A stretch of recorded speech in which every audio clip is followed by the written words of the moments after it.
उस फ्रिक्वेंसी में कोई ना तो सरकारी काम हो सकते हैं ना कोई प्राइवेट काम हो सकता है। एरिया में अमृतधारा महोत्सव होने वाला है, इनमें सीएम साहब और यहाँ के होम मिनिस्टर साहब भी आएंगे, तो वहाँ भी प्रोग्राम कैसे होगा? बात रखे बोले कि परमिशन नहीं मिलेगा, आप डीजे नहीं बजा सकते, आप और कोई बिजनेस करें। तो हम सोच रहे हैं अब कल से चाय बेचेंगे तो मोमोज बेचेंगे।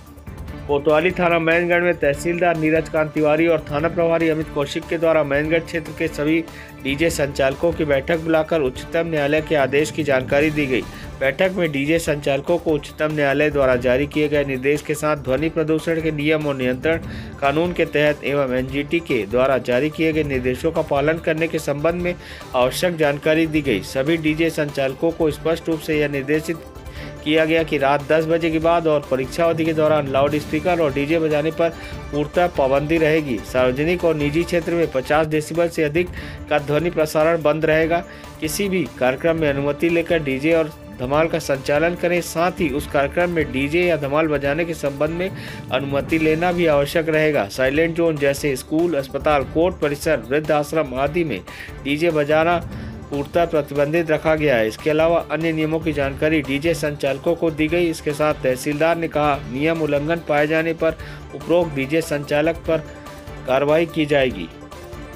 हमने माननीय उच्च न्यायालय के 5 फरवरी के आदेश के परिप्रेक्ष्य में डीजे संचालक, साउंड सिस्टम चलाने वाले और धमाल वालों को एक सामूहिक रूप से बुलवाया और उनकी बैठक की, और हमने माननीय उच्च न्यायालय के दिशा निर्देशों से अवगत कराया और यह बताया कि साउंड लिमिटर के बिना किसी भी प्रकार का ध्वनि उत्पन्न करने वाला यंत्र बजाना प्रतिबंधित है और परीक्षा की अवधि में किसी भी प्रकार की अनुमति अभी वर्तमान में नहीं दी जा रही है और बिना अनुमति आप उपयोग नहीं कर सकते। वर्तमान में सर जितने भी मंदिर है, तमाम जो धार्मिक स्थल है, वहाँ पर कार्यक्रम होते हैं, उसको लेकर किस तरह से निरीक्षण करेंगे, किस तरह से कार्रवाई करेंगे, बताएंगे? लगातार इन पर भी कार्रवाई जारी ही रहती है और इनकी जो ध्वनि की सीमा और निर्धारित सीमा से कम रहती है और यदि कभी कभी ज़्यादा बजाया जाता है तो निश्चित रूप से उनका बंद कराया जाता है और भविष्य में भी बंद कराया जाएगा। किस परिस्थिति में अनुमति दी जाएगी, क्या नियम क्या है? एक निश्चित परिसीमा के अंदर यदि आप किसी दूसरे को प्रभावित नहीं करेंगे, छात्र प्रभावित नहीं हो, साइलेंट जोन में ना बजाएं। जो उच्च न्यायालय द्वारा जो मीटर जो आया है, वो मीटर का सर क्या नाम है और किस तरह जांच करेंगे, बताएंगे उसके बारे में? तो साउंड लिमिटर उसको बोला जाता है, वो साउंड सिस्टम में ही लग जाता है और जांच की आवश्यकता नहीं होती। जब आप निर्धारित सीमा से ऊपर जाएंगे तो वो खुद ही आपके साउंड सिस्टम को बंद कर देगा। संचालकों ने जिस प्रकार एक सवाल किया कि आगे जो शासकीय आयोजन है उसमें भी स्पीकर और साउंड सिस्टम पर क्या कार्रवाई होगी? हाँ, जो शासकीय कार्यक्रम होंगे उनमें भी जो साउंड सिस्टम का उपयोग किया जाएगा और निर्धारित ध्वनि की सीमा से कम का ही किया जाएगा।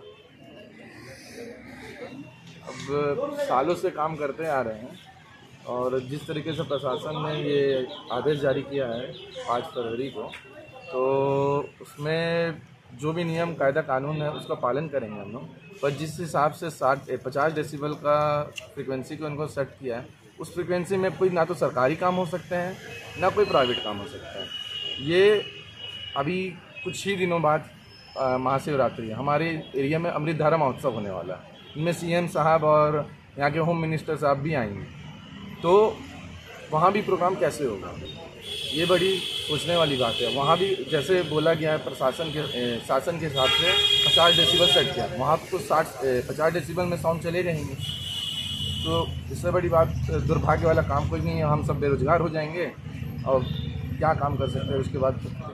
आपने इस बात को अधिकारी के सामने भी रखा, अमृतधारा महोत्सव, तो अधिकारी ने क्या जवाब दिया? उनका कहना ये था कि हम सब साथ, मतलब कि जो आप लोगों के लिए नियम है वो उनके लिए भी नियम रहेगा। मेरा नाम साजिद साउंड से बोल रहा हूँ मैं, है ना। अब डीजे वाले भीख मांगना जाएंगे, साहब का कहना है कि परमिशन मिलेगा नहीं, और धमाल वाले को भी परमिशन नहीं मिलेगा। हमारा घर कैसे चलेगा? किस प्रकार आपने अपनी बातें अधिकारी के सामने रखी? रखे थे, सब बात रखे, बोले कि परमिशन नहीं मिलेगा, आप डीजे नहीं बजा सकते, आप और कोई बिजनेस करें। तो हम सोच रहे हैं अब कल से चाय बेचेंगे तो मोमोज बेचेंगे। ये आदेश सुप्रीम कोर्ट से आई है, ये कल आई है और आज हमारे सभी साउंड सिस्टम और सभी धमाल वाले लोगों को यहाँ पे बैठक कराई गई और बैठक में ये बोला गया कि तुमको परमिशन और ये सारी चीज़ें साउंड सिस्टम सब बंद करना पड़ेगा और जो भी एक लिमिटेड रहेगा उसमें चलेगा। और उसके बाद उसमें भी हमारे जो ग्राहक रहते हैं या जो भी हमारे कस्टमर रहते हैं जिनको बुकिंग चाहिए रहता है वो उनको तो बहुत ही अच्छा और खूबसूरत और उसके बाद में भी उनको हल्ला चाहिए रहता है, तो उस वजह से हम उनको वो चीज़ें देते हैं। अब प्रशासन की और शासन की तरफ से ये सारी चीज़ें बंद करने के लिए बोला गया और हमारे धुमाल वालों के साथ में कम से कम 30-30, 35-35 लड़के रहते हैं और सारे बेरोजगार हैं। कभी काम और जितना भी उनके घर का खाना पीना राशन और सब्जी भाजी तेल मसाला जो भी है जितने भी हैं उनके लिए भी हमारे इन्हीं चीज़ों से ही उनका घर चल रहा है। आपके अपने क्षेत्र के समाचारों के लिए हमारे चैनल को लाइक करें, सब्सक्राइब करें और बेल आइकॉन को दबाएं।